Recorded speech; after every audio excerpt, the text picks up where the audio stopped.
Integrieren Sie Ihre Messaufgaben komplett in den Fertigungsprozess. Dazu definieren Sie im TEBIS-Arbeitsplan bereits während der NC-Programmierung die Messvorgänge. Daraus entsteht ein komplettes NC-Programm mit Dreh-, Fräs- und Messoperationen.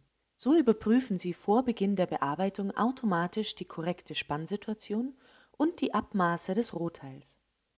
Liegen diese innerhalb der Toleranz, kann die Fertigung beginnen.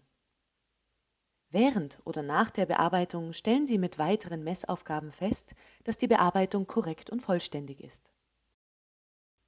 Dazu können Sie Punkte, Kreise, Winkel, Rechtecke sowie Stege und Nuten überprüfen.